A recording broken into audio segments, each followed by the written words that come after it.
Friends, welcome to optimistic studies. Optimistic studies में आप सभी का स्वागत है। आज हम हिंदी व्याकरण में विशेषण देखने जा रहे हैं। इससे पहले हमने संज्ञा एवं सर्वनाम कर लिया है। तो जैसा कि हम अपने स्कूल डेज से पढ़ते हैं कि विशेषण किसे कहते हैं, चाहे हम हिंदी की बात करें या इंग्लिश की बात करें, एडजेक्टिव है ना। विशेषण हम किसे कहते हैं, तो हमने परिभाषा पढ़ रखी है। जो शब्द संज्ञा या सर्वनाम की विशेषता बताते हैं उन्हें हम विशेषण कहते हैं। और संज्ञा सर्वनाम की विशेषता बताने वाले शब्द को तो विशेषण कहते हैं, लेकिन वह संज्ञा या सर्वनाम को हम क्या कहते हैं फिर, तो उस संज्ञा सर्वनाम को हम विशेष्य कहते हैं, है ना। पूछ लिया जाता है इस तरीके से भी कि जो शब्द संज्ञा सर्वनाम की विशेषता बताते हैं तो उन्हें तो हम विशेषण कहते हैं, लेकिन संज्ञा सर्वनाम यहाँ पे क्या कहलाते हैं, तो वो विशेष्य कहलाते हैं। जैसे कि अच्छा आदमी सभी जगह सम्मान पाता है, ठीक है। तो यहाँ पे यदि हम बात करते हैं कि अच्छा आदमी सभी जगह सम्मान पाता है, फिर क्या है, बुरे आदमी को अपमानित होना पड़ता है। तो यहाँ हम बात कर रहे हैं कि अच्छा और बुरा क्या है, विशेषण है। अच्छा है, बुरा है, विशेषण है। किसकी विशेषता बताया, आदमी की विशेषता बताया। आदमी क्या है, तो आदमी यहाँ पे संज्ञा है। आदमी क्या है, आदमी यहाँ पे संज्ञा है। तो यहाँ पे संज्ञा की विशेषता बता रहा है जो शब्द, उसे हम कहेंगे विशेषण, एवं संज्ञा को हम क्या कहेंगे, संज्ञा को हम कहेंगे विशेष्य। क्या कहेंगे, विशेष। वही चीज देखिए यहाँ पे लिखा है, अच्छा बुरा विशेषण एवं आदमी क्या है, विशेष्य है। विशेषण हमारी जिज्ञासाओं का शमन समाधान भी करता है। जैसे कि हम बात करें उक्त उदाहरण में ही, आदमी कैसा है, अच्छा बुरा, यानी कि ये बता रहा है, विशेषता बता रहा है ना। यह कार है, यह कार लाल रंग की है, लाल रंग है, लाल है, उसकी विशेषता क्या है, लाल रंग है ना। तो विशेषण न सिर्फ विशेषता बताता है, बल्कि वह अपने विशेष्य की संख्या और परिमाण यानी कि मात्रा भी बताता है। जैसे कि आइए देख लेते हैं, 5 लड़के गेंद खेल रहे हैं। कितने लड़के खेल रहे हैं, 5 लड़के खेल रहे हैं। कितने, 5, यानी कि ये न केवल विशेषता बताया, हम मान करके चले कि लड़के बहुत खराब है ना। तो ये न केवल विशेषता बताता है, बल्कि ये मात्रा भी बता रहा होता है। जब मात्रा को बताता है तो ये क्या है, तो संख्या बोधक वहां पे कहलाता है ना। संख्या वाचक भी कहते हैं हम। आइए देख लेते हैं किस तरीके से ये संख्या वाचक हमने क्या कह दिया। तो विशेषण के 4 प्रकार होते हैं। कितने प्रकार होते हैं विशेषण की, 4 प्रकार होते हैं। एग्जाम में पूछा गया है ना, इंपॉर्टेंट बनेगा यहाँ से क्वेश्चन। विशेषण के कितने प्रकार, तो विशेषण के 4 प्रकार। कौन कौन से हैं वो प्रकार, तो गुणवाचक विशेषण, संख्यावाचक विशेषण, परिमाणवाचक एवं सार्वनामिक विशेषण। ये 4 प्रकार के विशेषण होते हैं। आइए एक एक करके हम देख लेते हैं। तो सबसे पहले हम देखते हैं गुणवाचक विशेषण। गुणवाचक विशेषण यानी कि हम इंग्लिश में इसको बोल सकते हैं adjective of quality. Adjective of quality, ठीक। तो ये गुणवाचक है। अब गुण है तो गुण आप ये बताइए, तो जो शब्द किसी भी व्यक्ति या वस्तु के गुण बता रहे हैं, न केवल गुण बल्कि दोष, रंग, आकार, अवस्था, स्थिति, स्वभाव, दशा, दिशा, स्पर्श, गंध, स्वाद आदि का जो शब्द बोध कराते हैं उन्हें हम गुणवाचक विशेषण कहते हैं। उन्हें हम क्या कहते हैं, गुणवाचक विशेषण कहते हैं। जैसे कि हम मान करके चलें कि जो शब्द संज्ञा सर्वनाम की विशेषता बताता है, तो क्या केवल विशेषता बताता है और उसके बारे में मतलब कि उसके नकारात्मक पक्ष को उजागर नहीं करता, क्या बिल्कुल करता है। यानी कि अभी हमने एग्जाम्पल में देख लिया, अच्छा बुरा उसके बारे में बताया ना कि वो कैसा है। हमारी समस्या का क्या करता है, समाधान करता है, शमन कर देता है ना। अच्छा है बुरा है, यानी कि आपको यहाँ पे शब्द में नहीं जाना है, आपको इसके अर्थ को समझना है। तो यहाँ पे यदि हम गुणवाचक की बात कर रहे हैं तो क्या केवल गुण बताया जाएगा तो ही हम क्या गुणवाचक बोलेंगे, तो नहीं, गुण के साथ में क्या क्या सम्मिलित है, तो ये एक ऐसा शब्द है जिसके अंतर्गत सभी चीजें सम्मिलित हो गई हैं। जैसे कि हम बात करते हैं कि दोष, रंग, आकार, अवस्था, स्थिति, स्वभाव, दशा, दिशा, स्पर्श, गंध, स्वाद। जैसे कि संज्ञा, नाम, तो नाम क्या केवल किस वस्तु का ही है केवल, क्या किसी व्यक्ति का ही है, क्या स्थान का ही है केवल नाम, तो नहीं, किसी व्यक्ति, वस्तु, स्थान, गुण, भाव, ये हमने देखा ना, तो उसके नाम को हम संज्ञा कहते हैं। उसी प्रकार गुणवाचक के अंतर्गत ये सभी तथ्य आ जाते हैं। और गुणवाचक विशेषणों की गणना करना मुमकिन नहीं है, क्योंकि इसका क्षेत्र बड़ा विस्तृत होता है, यानी कि इसका क्षेत्र बड़ा है। कैसे क्षेत्र बड़ा है, आइए देख लेते हैं। जो शब्द गुण बोधक होते हैं, यानी कि गुण का आभास करवा रहे हैं, जैसे कि अच्छा, भला, सुंदर, श्रेष्ठ, शिष्ट, ये गुण हो गए। दोष बोधक क्या इतने ही गुण है, नहीं, और भी गुण होते हैं। दोष जो बता रहे, दोष बोधक बुरा, खराब, उदंड, जहरीला, ये दोष बोधक हो गए, आदि होंगे, ठीक है। रंग बोधक काला, गोरा, पीला, नीला, हरा, लाल, गुलाबी, सफेद, तो इतने बहुत ये रंग बोधक हो गए। काल बोधक पुराना, प्राचीन, नवीन, क्षणिक, क्षणभंगुर, तो ये सब क्या है, काल के समय, यानी कि समय बता रहे हैं। स्थान बोधक यानी कि चीनी, मद्रासी, बिहारी, पंजाबी, मलयाली, ठीक, तो ये छत्तीसगढ़ी, ये स्थान बोधक है। गंध बोधक खुशबूदार, सुगंधित, बदबू, तो ये क्या है, बदबूदार, ये क्या है, तो गंध बोधक हो गया। दिशा बोधक की बात करोगे तो पूर्व, पश्चिम, उत्तर, दक्षिण, पूर्वोत्तर, दक्षिणोत्तर, तो ये दक्षिणोत्तर नहीं, दक्षिण पूर्व, ठीक है। तो ये सभी चीजें क्या है, ये सभी चीजें दिशा का बोध करवा रही हैं हमें। तो ना केवल north south, east west, north south नहीं है, बल्कि इसके अलावा भी तो है। नॉर्थ ईस्ट होता है, साउथ ईस्ट होता है, नॉर्थ वेस्ट होता है, साउथ वेस्ट होता है, इसके अलावा भी तो है ना, समझ रहे हैं आप लोग। तो ये इनको गिन पाना संभव, किसको गिन पाना, गुणों को गिन पाना। गुणों मतलब रंग, रंग, काल, स्थान, गंध, दिशा, अवस्था, अवस्था गीला, सूखा, जला, ठीक है, तो ये हो गया। फिर दशा, कैसी दशा है, स्वस्थ है, अस्वस्थ है, रोगी है, भला है, चंगा है, बीमार है, क्या है। फिर आकार बोधक मोटा, पतला, छोटा, लंबा, नाटा, तो ये सभी आकार हो गए। स्पर्श हो गया, कठोर, कोमल, मखमली, तो ये क्या है, स्पर्श बोधक है। स्वाद बोधक खट्टा, मीठा, कसैला, नमकीन, तो ये स्वाद बोधक है। इसका मतलब आप देख रहे हैं कि गुण तो बहुत है ना, तो आदि इनके साथ लगाए, यानी कि इनको गिन पाना संभव नहीं है, मुमकिन नहीं है। क्यों नहीं है, क्योंकि इसका क्षेत्र विस्तृत है, बड़ा क्षेत्र है, बहुत सारी चीजें इसके अंतर्गत आ जाती हैं, इसलिए ही हम बोलते हैं कि गुणवाचक विशेषण। आपको याद क्या करना है कि गुणवाचक विशेषण क्या है, तो ऐसे शब्द जो किसी व्यक्ति या वस्तु के गुण, दोष, रंग, आकार, अवस्था, स्थिति, स्वभाव, दशा, दिशा, स्पर्श, गंध, स्वाद आदि का बोध करवाते हैं, उन्हें हम गुणवाचक विशेषण कहते हैं। अब हम संख्यावाचक विशेषण में आ जाते हैं। नाम से पता चल रहा है संख्या यानी कि न्यूमरल एडजेक्टिव है। क्या है ये, न्यूमरल एडजेक्टिव की बात हम कर रहे हैं। यदि हम न्यूमरल एडजेक्टिव की बात कर रहे हैं तो यानी कि वह विशेषण जो अपने विशेष्यों की निश्चित या अनिश्चित संख्याओं का बोध कराए, संख्याओं का, क्योंकि नाम क्या है, संख्या है, बोध करवाए, उसे हम संख्यावाचक विशेषण कहते हैं। जैसे कि उस मैदान में 5 लड़के खेल रहे हैं, संख्या हो गई। इस कक्षा में कुछ छात्र पिकनिक पर गए हैं, ये निश्चित हमें भान करवा रही है। कितने लड़के, तो 5 लड़के। ये क्या बताया गया है, अनिश्चित है। ये अनिश्चित कैसे है ये, क्योंकि बोल दिया गया कुछ, अब चाहे 2 हो, 3 हो, 4 हो, 5 हो, 1 हो, समझ में। कुछ छात्र पिकनिक पर गए हैं, तो यहाँ पे अनिश्चित है, लेकिन संख्या तो है, कुछ गए हैं, ठीक। ऐसा तो नहीं है कि नहीं गए होते तो बोला नहीं जाता। तो कुछ यानी कि अनिश्चित संख्या का बोध कर, तो चाहे वो निश्चित हो चाहे अनिश्चित हो, तो जो ऐसे शब्द जो संख्या का बोध करवा दे वो संख्यावाचक कहलाते हैं। जैसे कि यहाँ पे जो मैंने बता दिया वही लिखा है।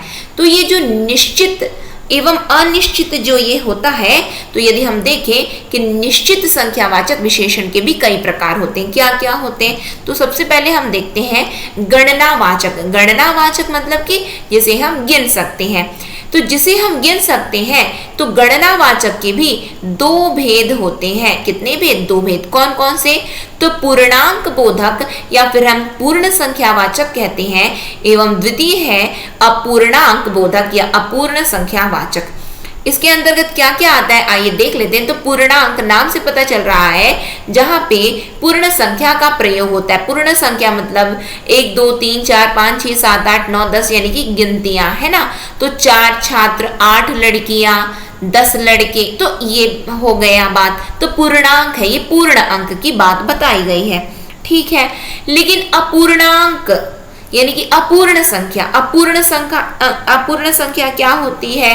तो 1.25 रुपया, ठीक है, 1.25 रुपए, 2.5 किलोमीटर, ठीक है, 2.25, 2.25, ये सभी चीज क्या होती है? तो अपूर्ण है, ये अपूर्णांक है। ये तो निश्चित तो है, ऐसा नहीं है कि निश्चित नहीं है, बिल्कुल ये निश्चित है एवं निश्चित के साथ में इसको हम गिन सकते हैं। तो ये गणनावाचक है। क्या है?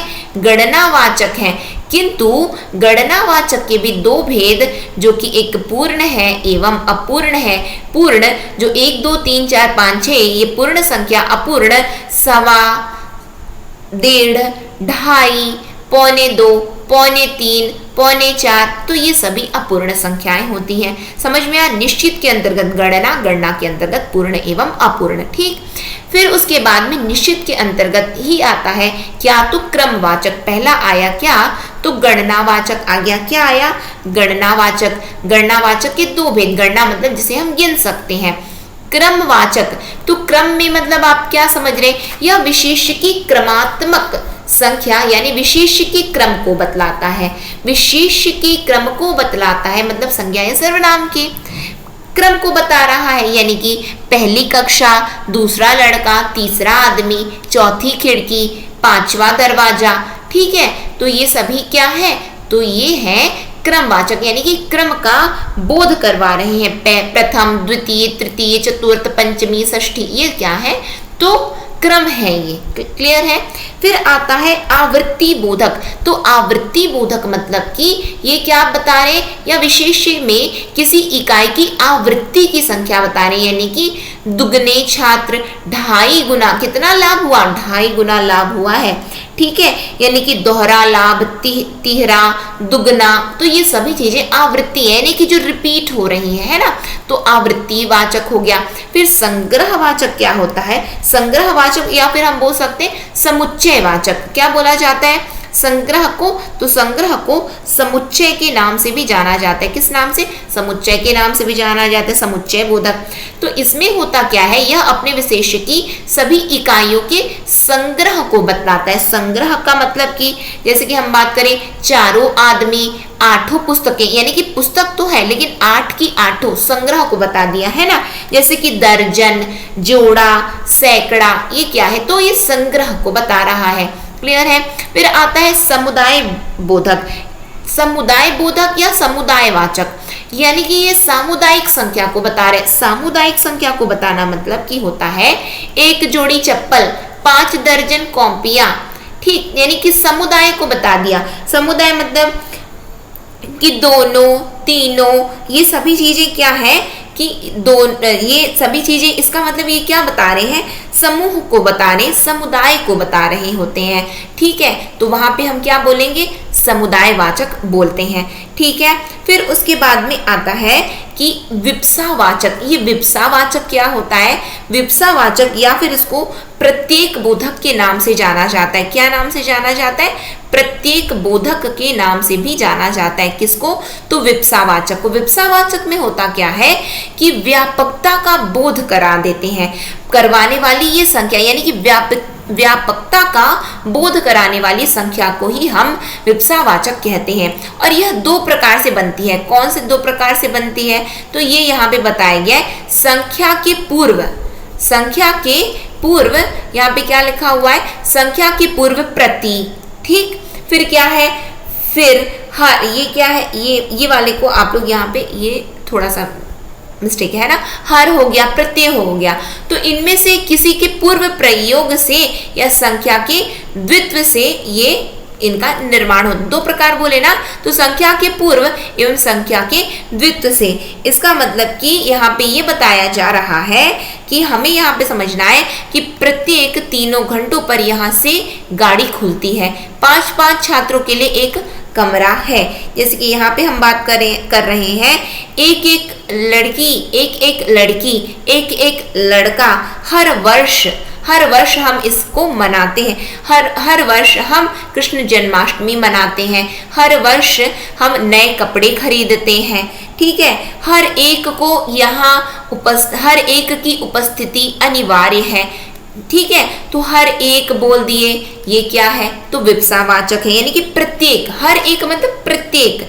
ठीक है, हर वर्ष यानी कि प्रत्येक वर्ष हम कर रहे हैं, प्रत्येक वर्ष कर रहे हैं। एक एक को आना है, एक एक को आना मतलब सभी के लिए हमने कह दिया है, तो प्रत्येक बोधक बोलते हैं, यानी कि विवक्षा, यानी कि ये क्या करवा रही है, व्यापकता का बोध करवा रही है, यानी कि सभी इसमें, प्रत्येक, हर कोई इसमें सम्मिलित हो गया है। ठीक है, प्रत्येक व्यक्ति की बात। तो कभी कभी निश्चित सांख्यवाची विशेषण भी अनिश्चय सूचक विशेषण के योग से अनिश्चित संख्यावाची बन जाते हैं। जैसा कि हमने क्या देखा, तो हमने ये देखा कि जो ये संख्यावाचक हैं, संख्यावाचक सबसे पहले निश्चित होते हैं। ठीक है, तो निश्चित के अंतर्गत हमने देखा गणना, क्रम, आवृत्ति, फिर उसके बाद हमने देखा समुदाय, समुच्चय, ठीक है, संग्रह देखा हमने, फिर उसके बाद प्रत्येक, या फिर हम बोल सकते हैं विवक्षावाचक। हमने ये विशेषण देख लिए। तो ये तो हमने निश्चित संख्या के लिए देखा है ना।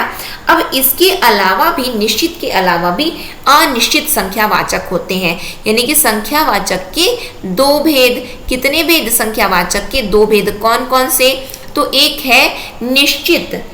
है निश्चित संख्यावाचक और एक है अनिश्चित संख्यावाचक। ठीक है, ये वही चीज यहाँ पे बताया गया है। तो निश्चित के अंतर्गत हमने क्या क्या देखा? अभी हमने 6 पॉइंट्स देख लिए, यानी 6 प्रकार देख लिया। फिर अनिश्चित की यदि हम बात करते हैं, तो अनिश्चित मतलब कि यहाँ पे जैसे कि कहीं लिखा है कि अनिश्चितता का बोध हमें क्या करवा रही है? अनिश्चितता का बोध करवाने के लिए, जैसे कि कुछ हो गया, कई हो गया, काफी है, काफी, फिर उसके बाद थोड़े। तो ये क्या है? ये अनिश्चितता का बोध करवाते। उस सभा में लगभग 1000 व्यक्ति थे। लगभग मतलब अनिश्चित है, अनिश्चित संख्या तो है, संख्या 1000 की है, लेकिन वो निश्चित नहीं है, अनिश्चित है, लगभग है। ठीक है, साथ में आसपास की दो निश्चित संख्याओं का सह प्रयोग भी दोनों के आसपास की निश्चित संख्या को अनिश्चित संख्या को प्रकट करता है। उदाहरण से समझेंगे तो समझ में आएगा हमें। जैसे कि मुझे 1000-2000 रुपए दे दो। 1000-2000 मतलब 1000 चाहिए या 2000 चाहिए? संख्या तो है, लेकिन ये तो बताओ 1000 या 2000?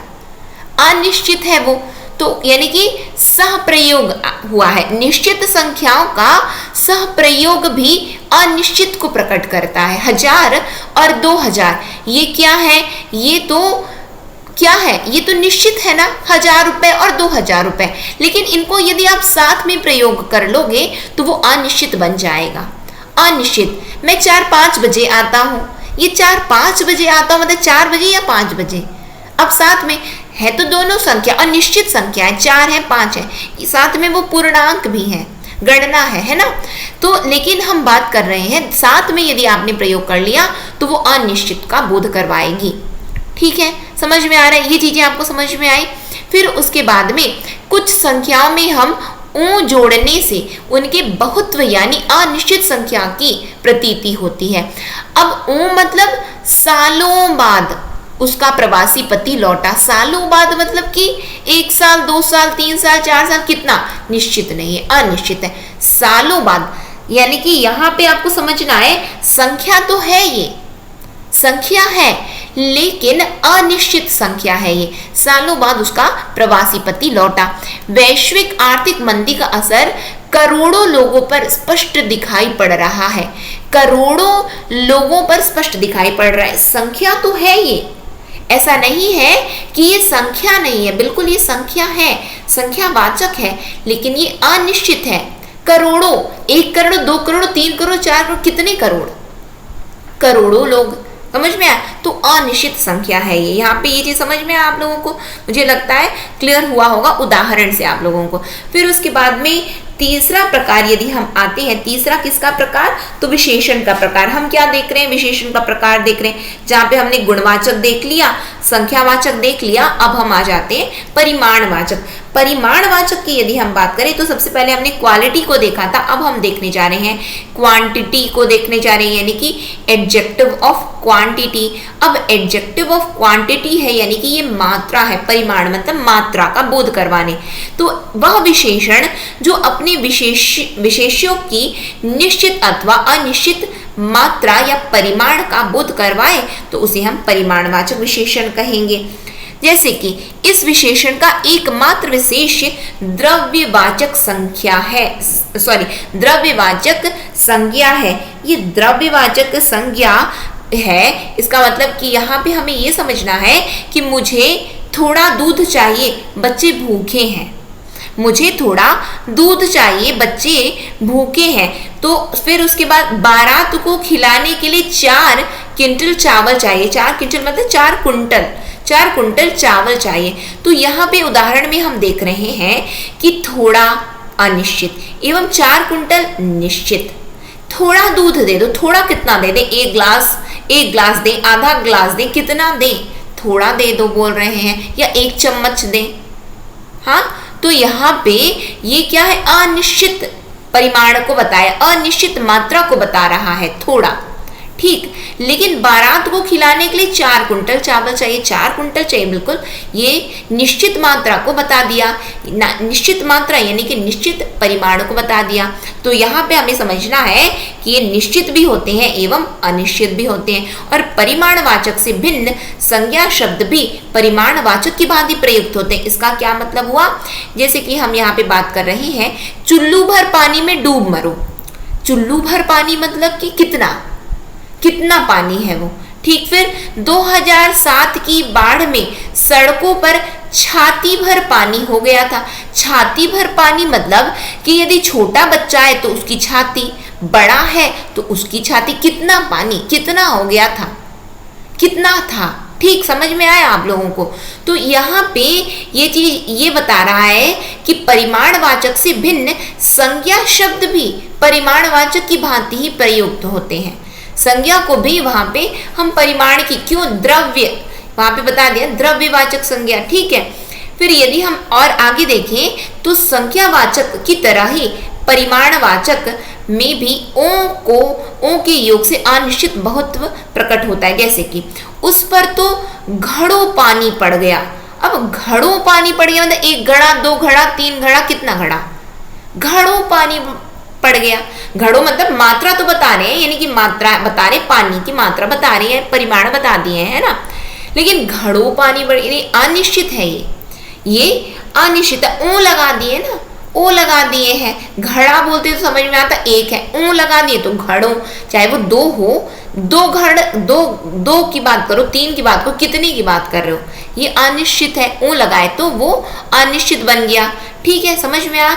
तो ये हमने देख लिया कि अनिश्चित एवं निश्चित। निश्चित की आप बात करो जैसे कि 5 किलोग्राम दे दो, ठीक है, 1 तोला सोना, 10 मीटर कपड़ा, तो ये यानी कि मात्रा बता रहा है, जो कि निश्चित बता दिया।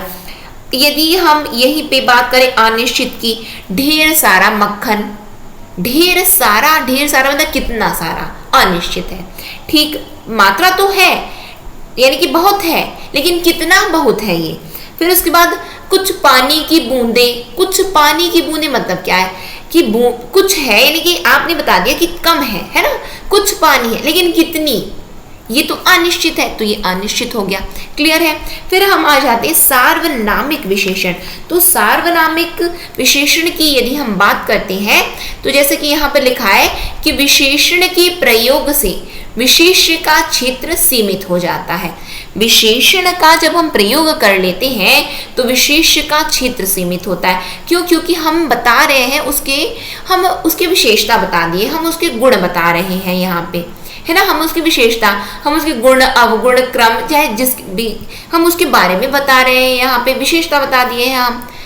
जैसे कि गाय कहने से उसके व्यापक क्षेत्र का बोध होता है। गाय तो गाय चाहे किसी भी भूरी कलर की हो, चाहे वो क्या बोलते हैं, चाहे किसी भी प्रकार की हो, चाहे देसी हो, चाहे देसी नस्ल हो, चाहे हम या फिर हम बात करें चाहे वो विदेशी नस्ल हो, ठीक है।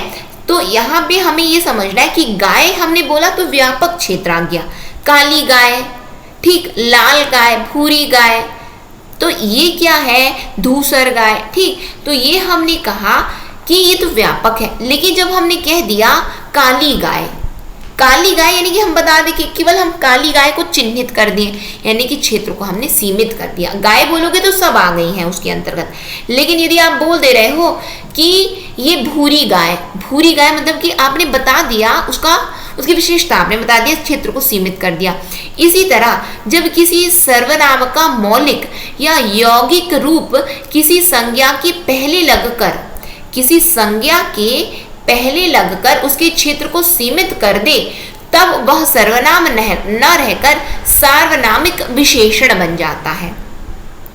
समझ में नहीं आया हमें? कैसे समझे हम? उदाहरण से समझेंगे तो हमें समझ में आ जाएगा। जैसे कि यहाँ पे हम बात करते हैं, क्या बात करते हैं हम, जैसे कि हम यहाँ पे देखें कि यह गाय है, वह आदमी है।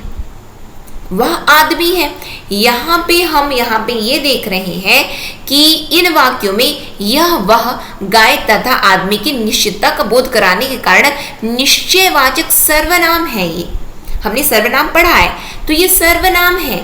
क्या है? सर्वनाम है, निश्चयवाचक सर्वनाम है। यह गाय है, वह आदमी है, ठीक है। तो यहाँ पे हमें ये समझना है, यदि यहाँ पे हमने लिख दिया यह गाय बहुत दूध देती है, यह गाय बहुत, हमने यहाँ पे विशेषता जोड़ दिया उसकी। वह आदमी बड़ा मेहनती है, तो यहाँ पे ये जो यह है और वह है, तो यहाँ पे ये क्या है, गाय एवं आदमी के विशेषण बन जाते हैं। जब ये विशेषण बन गए तो उनका नाम यहाँ पे ये सर्वनाम ना रह करके ये क्या हो गए हैं, तो ये सार्वनामिक विशेषण बन गए हैं। क्या बन गए हैं? सार्वनामिक विशेषण बन गए हैं। क्यों? क्योंकि अब ये क्या कर रहे हैं, अब ये संज्ञा के पहले आए हैं, संज्ञा के पहले जुड़ करके ये क्या कर रहे हैं, अब ये वहां की विशेषता बता रहे हैं। तो ये सार्वनामिक, ये ऐसे विशेषण है, ये ऐसे सर्वनाम है जो संज्ञा के पहले आए हैं एवं ये विशेषता बता रहे हैं संज्ञा की। क्लियर है? समझ में आया आप लोगों को? जैसे कि हम बात कर रहे हैं किसकी, यहाँ पे यदि हम बात करें,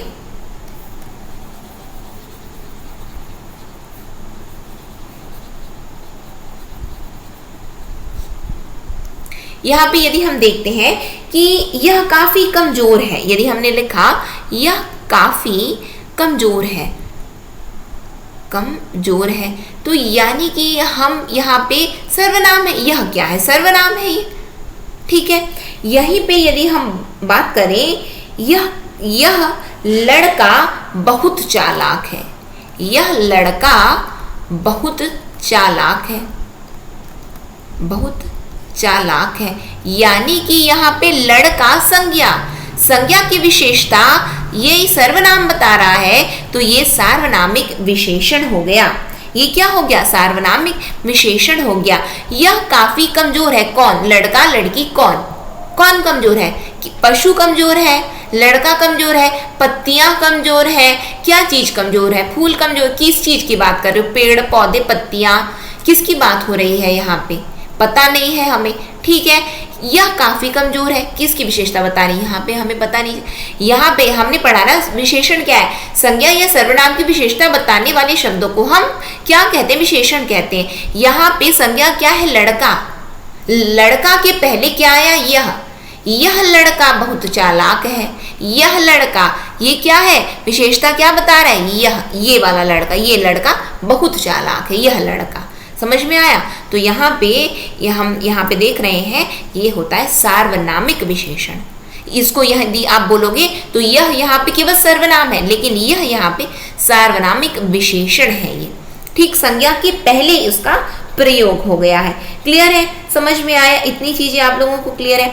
और ये जो सार्वनामिक विशेषण होते हैं, इनके भी प्रकार होते हैं। कौन कौन से प्रकार का सार्वनामिक होता है उसको भी जान लीजिए। तो सार्वनामिक विशेषण की यदि हम बात करते हैं तो सार्वनामिक विशेषण के 4 भेद होते हैं।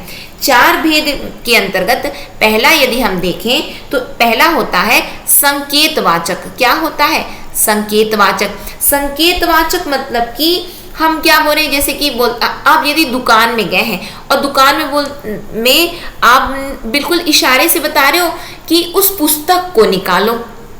क्या बोल रहे हो आप, उस पुस्तक को निकालो, यानी कि आप संकेत करके बता रहे हो वहां पे उस पुस्तक को निकालो। पुस्तक यहाँ पे क्या है, संज्ञा है। उस क्या है, तो सर्वनाम है। संज्ञा की विशेषता उस बता रहे हैं, तो ये क्या है, सार्वनामिक विशेषण है। उस पुस्तक को निकालो। फिर उसके बाद में हम आ जाते हैं किस में, दूसरे प्रकार में। अब दूसरा भेद इसका क्या है, अनिश्चयवाचक। क्या है, अनिश्चयवाचक। ये अनिश्चयवाचक की यदि हम बात करते हैं तो अनिश्चयवाचक के अंतर्गत जैसे कि हम बोलते हैं ना, जैसे कि कोई आया है घर में, तो हम क्या बोलेंगे, कोई मिलने आया है। कोई आदमी कोई मिलने आया बोल देंगे, तो यानी कि कोई आदमी मिलने आया है, कोई आदमी मिलने। अब कोई मिलने आया है, जैसे कि यहाँ पे लिखा है, ठीक है, कोई मिलने आया है, मिलने आया है लिखा है। तो यहाँ पे कोई, यहाँ पे क्या है, ये सर्वनाम है। अब यहाँ पे क्यों, क्योंकि महिला हो सकती है, पुरुष हो सकते हैं, लड़का है, लड़की है, कोई भी है ना। अब यहाँ पे बोल दिया गया कोई आदमी मिलने आया है, कोई आदमी मिलने आया है, यानी कि आदमी क्या है, यहाँ पे संज्ञा है और उसकी विशेषता कोई बता रहा है जो कि एक सर्वनाम है। तो इसको हम क्या कहेंगे, तो उसको हम कहेंगे सार्वनामिक विशेषण। ठीक, फिर उसके बाद तीसरे भेद में आ जाइए, तो प्रश्नवाचक। अब प्रश्नवाचक की बात करते हैं हम, तो प्रश्नवाचक के अंतर्गत आ जाए हम, तो हमें ये डाउट होता है कि आखिर किस पुस्तक से पढ़ूं, है ना, किस पुस्तक से पढ़ूं, किस पुस्तक को पढ़ूं। तो ये क्या है, तो यहाँ पे हम लिख रहे हैं किस पुस्तक से पढ़ो। पुस्तक क्या है बताइए, तो पुस्तक आपका संज्ञा है, किस पुस्तक से पढ़ूं। तो यहाँ पे पुस्तक क्या है, तो पुस्तक आपकी संज्ञा है। संज्ञा की विशेषता किस बता रहा है, किस क्या है, तो एक सर्वनाम है। तो सर्वनाम यहाँ पे संज्ञा की विशेषता बताया, तो ऐसे शब्द जो संज्ञा या सर्वनाम की विशेषता बताते वो विशेषण है। तो यहाँ पे ये सर्वनाम संज्ञा की विशेषता बता रहा है, तो यहाँ पे हम क्या कहेंगे, तो इसे हम सार्वनामिक विशेषण कहेंगे। किस, ठीक है, किससे पढ़ूं, यदि हम बात करते किससे पढ़ूं, तो किससे पढ़ूं तो वो सर्वनाम हो जाता था।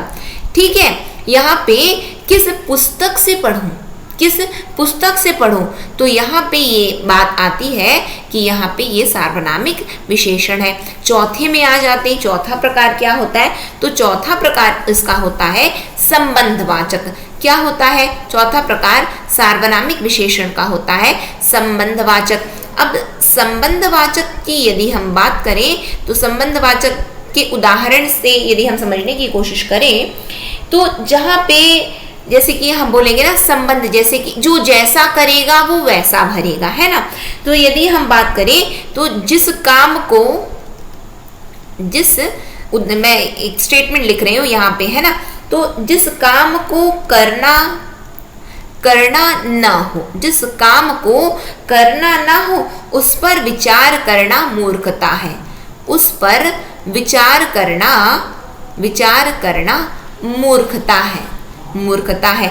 ये क्या है, संबंध को बता रहा है, मूर्खता है। ठीक है, तो जिस हो गया उस हो गया, जिस उस, ये संबंध है, ये क्या है, संबंध है। तो जिस काम को करना ना हो उस पर विचार करना मूर्खता है। तो यहाँ पे यदि हम बात करें तो ये क्या है, तो ये है सार्वनामिक विशेषण संबंधवाचक।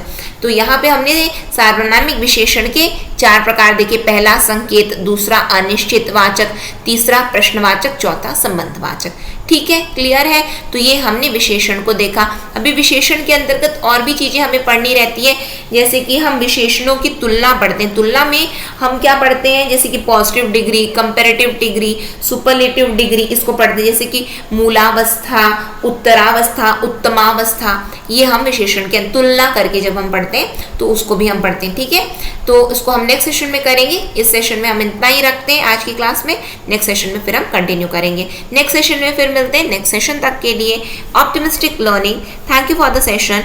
जय हिंद, जय भारत।